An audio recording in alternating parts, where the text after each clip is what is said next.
बोल मेरी मछली। आखिरी बार जब जाल पानी से बाहर निकाला तो उसने सुबह सादिक की हल्की सी रोशनी में देखा कि एक मछली की दम में कुछ चमक रहा था। हफ्ता 27 अप्रैल 2022। तैमूर ने अगले 24 घंटों के लिए ज़रूरत की हर चीज़ मां के बिस्तर के पास एक मेज़ पर रखी और मां के पास बैठ गया। मां ने मंदी आंखें खोल दी तो तैमूर ने मां का हाथ अपने हाथों में लेकर चूमा और मां के चेहरे पे मुस्कुराहट फैल गई। मां के लब हिले और तैमूर समझ गया कि मां उसे दुआएं दे रही थी। उसने मां के गाल पे हाथ रखते हुए मां को समझाया कि मां जी खबरों में सुन रहे हैं कि कल से समंदरी तूफान आ रहा है, जिस की वजह से अगले कई रोज तक समंदर में जाकर मछली नहीं पकड़ी जा सकेगी। इसलिए मैं आज रात वापस नहीं आऊंगा, बल्कि ज्यादा सारी मछली जुमा करूंगा ताकि अगले चंद रोज तक के लिए आपकी दवा और खुराक में कमी ना आ सके।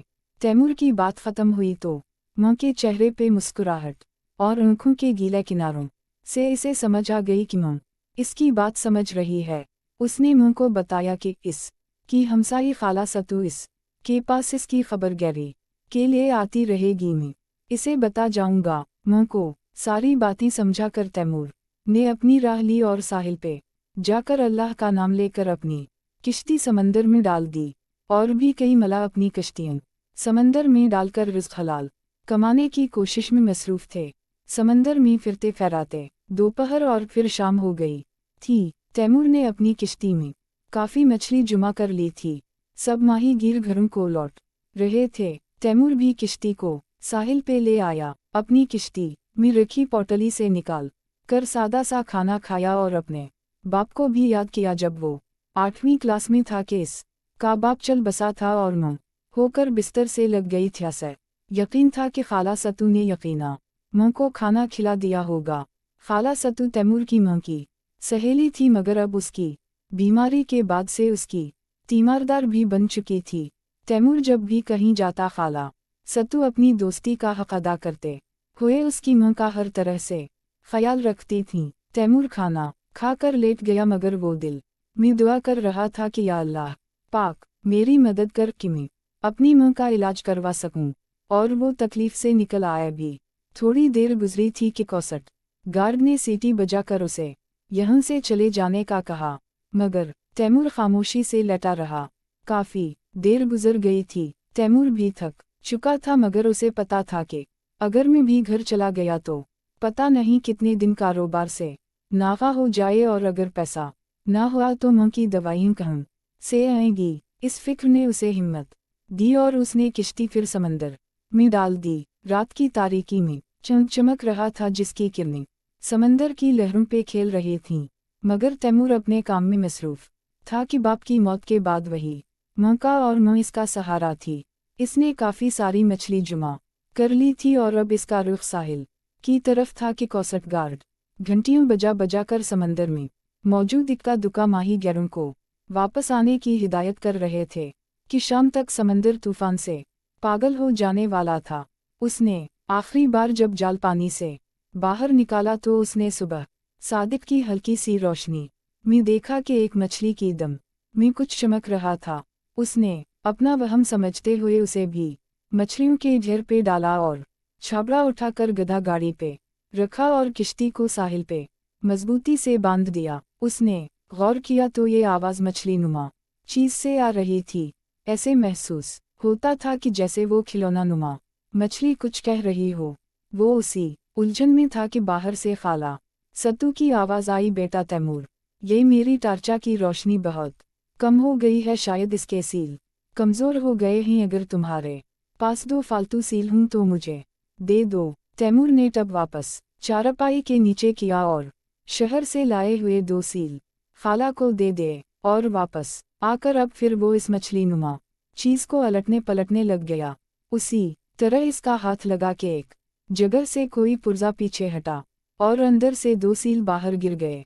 जैसे ही सील गिरे तैमूर के जहन में फौरन एक ख्याल आया और इसने जल्दी से दूसरे 2 सील अपने थैले से निकाले और इन बोसीदा सेलों की जगह इस मछली के अंदर फिट कर दिए।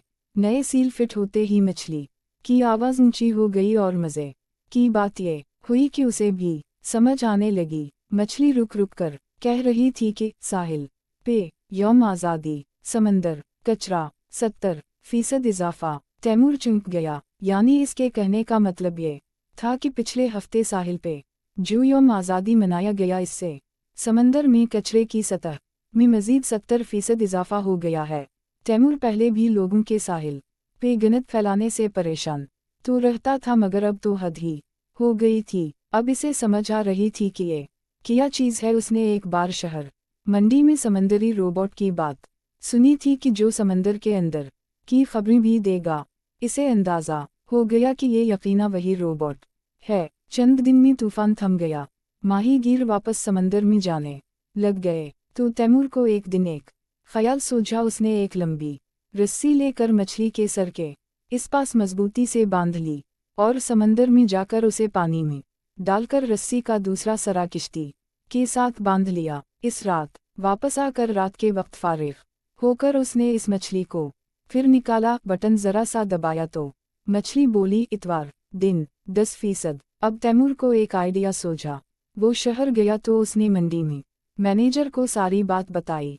पहले तो मैनेजर ने यकीन नहीं किया, मगर जब उसने आदाद व शुमार बताए तो किसी हद तक उसे भी यकीन आ गया। वो तैमूर को लेकर अखबार के दफ्तर चला गया और अखबार के एक अचानक बीमारी का शिकार होकर बिस्तर से लग गई थी। से यकीन था कि खाला सतू ने यकीना मां को खाना खिला दिया होगा।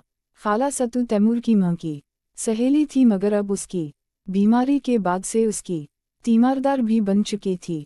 तैमूर जब भी कहीं जाता, खाला सतू अपनी दोस्ती का हक अदा करते हुए उसकी मां का हर तरह से ख्याल रखती थीं। तैमूर खाना खाकर लेट गया, मगर वो दिल में दुआ कर रहा था कि या अल्लाह पाक मेरी मदद कर कि मैं अपनी मां का इलाज करवा सकूं। और वो तकलीफ से निकल आया भी।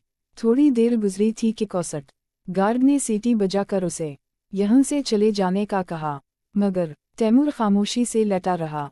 काफ़ी देर गुजर गई थी। तैमूर भी थक चुका था, मगर उसे पता था कि अगर मैं भी घर चला गया तो पता नहीं कितने दिन कारोबार से नाफा हो जाए, और अगर पैसा ना हुआ तो मां की दवाइयाँ कहाँ से आएंगी। इस फिक्र ने उसे हिम्मत दी और उसने किश्ती फिर समंदर में डाल दी। रात की तारीकी में चमक रहा था, जिसकी किरणें समंदर की लहरों पे खेल रही थीं।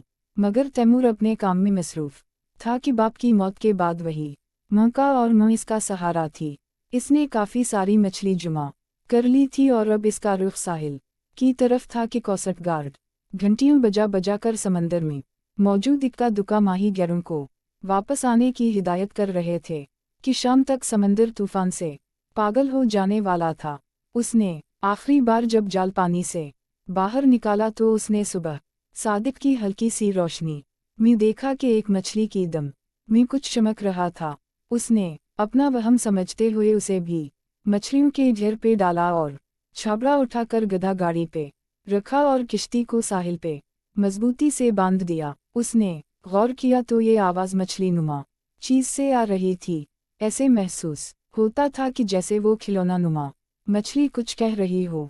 वो उसी उलझन में था कि बाहर से खाला सतू की आवाज़ आई, बेटा तैमूर, ये मेरी टार्चा की रोशनी बहुत कम हो गई है, शायद इसके सील कमज़ोर हो गए हैं। अगर तुम्हारे पास 2 फालतू सील हूं तो मुझे दे दो। तैमूर ने टब वापस चारपाई के नीचे किया और शहर से लाए हुए 2 सील खाला को दे दे और वापस आकर अब फिर वो इस मछली नुमा चीज़ को अलटने पलटने लग गया। उसी तरह इसका हाथ लगा के एक जगह से कोई पुर्जा पीछे हटा और अंदर से 2 सील बाहर गिर गए। जैसे ही सील गिरे तैमूर के जहन में फौरन एक ख्याल आया और इसने जल्दी से दूसरे 2 सील अपने थैले से निकाले और इन बोसीदा सेलों की जगह इस मछली के अंदर फिट कर दिए। नए सील फिट होते ही मछली की आवाज़ ऊंची हो गई और मज़े की बात यह हुई कि उसे भी समझ आने लगी। मछली रुक रुक कर कह रही थी कि साहिल पे यौम आज़ादी, समंदर कचरा, 70% इजाफा। तैमूर चौंक गया, यानी इसके कहने का मतलब ये था कि पिछले हफ्ते साहिल पे जो यौम आज़ादी मनाया गया, इससे समंदर में कचरे की सतह में मज़ीद 70% इजाफा हो गया है। तैमूर पहले भी लोगों के साहिल पे गंदगी फैलाने से परेशान तो रहता था, मगर अब तो हद ही हो गई थी। अब इसे समझ आ रही थी कि ये क्या चीज़ है। उसने एक बार शहर मंडी में समंदरी रोबोट की बात सुनी थी कि जो समंदर के अंदर की खबरें भी देगा। इसे अंदाज़ा हो गया कि ये यकीना वही रोबोट है। चंद दिन में तूफान थम गया, माहीगीर वापस समंदर में जाने लग गए। तो तैमूर को एक दिन एक ख्याल सूझा। उसने एक लंबी रस्सी लेकर मछली के सर के इस पास मजबूती से बांध ली और समंदर में जाकर उसे पानी में डालकर रस्सी का दूसरा सरा किश्ती के साथ बांध लिया। इस रात वापस आकर रात के वक्त फारिग होकर उसने इस मछली को फिर निकाला। बटन जरा सा दबाया तो मछली बोली, इतवार दिन 10%। अब तैमूर को एक आइडिया सूझा। वो शहर गया तो उसने मंडी में मैनेजर को सारी बात बताई। पहले तो मैनेजर ने यकीन नहीं किया, मगर जब उसने आदाद व शुमार बताए तो किसी हद तक उसे भी यकीन आ गया। वो तैमूर को लेकर अखबार के दफ्तर चला गया।